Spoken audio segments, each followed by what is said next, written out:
மனிதன் படைப்புகளுக்கு அநீதம் செய்கிறான்.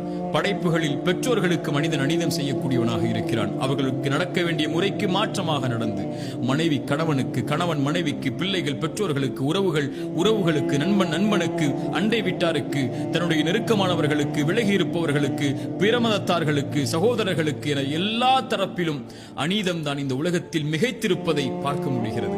இறைத்தூதர் ஸல்லல்லாஹு அலைஹி வஸல்லம் ஒரு மனிதன் தனக்குத்தானே அநீதம் இழைக்க கூடாது என்றார்கள். இறைத்தூதரிடத்திலே பலர் வந்து முறையிட்டார்கள். இறைத்தூதரை ஒருவர் இரவு முழுக்க வணங்குகிறார், உறங்கவில்லை. ஒருவர் திருமணம் செய்யாமல் தன்னுடைய வாழ்க்கை முழுவதையும் வணக்க வழிபாட்டில் கழித்துக் கொண்டிருக்கிறார். ஒருவர் நோன்பை நோற்றுக் கொண்டு இருக்கிறார், பசித்து அவர் உணவை உண்ணாமல்.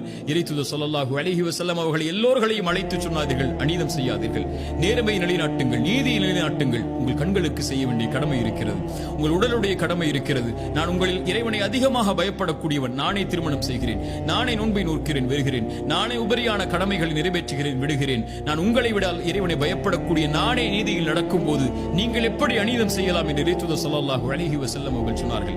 மனைவிக்கு அநீதம் செய்யக்கூடியவர்களை பார்க்கிறோம். இறைத்தூதர் ஸல்லல்லாஹு அலைஹி வஸல்லம் சொன்னார்கள், உங்களில் சிறந்தவர் உங்களுடைய குடும்பத்தாரிடத்திலே சிறந்தவர், நான் என் குடும்பத்தாரிடத்திலே சிறந்தவன். நீங்கள் இந்த உலகத்திலே சிறந்தவராக வாழ வேண்டும் என்றால் உங்களுடைய குடும்பத்தில் சிறந்தவராக வாழுங்கள், அதில் அநீதம் செய்து விடாதீர்கள் என்று இறைத்தூதர் ஸல்லல்லாஹு அலைஹி வஸல்லம் அவர்கள் சொன்னார்கள். ஒரு மனிதன் பிறருடைய பாவங்களை, பிறருக்கு பாவம் செய்வதன் மூலமாக, பிறருடைய உள்ளத்தை நோவினை செய்வதன் மூலமாக, பிறருடைய சொத்துக்களை சூறையாடுவதன் மூலமாக, பிறருடைய உரிமைகளை பறிப்பதன் மூலமாக ஒரு மனிதன் அநீதம் செய்து கொண்டிருக்கிறான். இவை அனைத்தையும் இறைத்தூதர் ஸல்லல்லாஹு அலைஹி வஸல்லம் தடை செய்தார்கள்.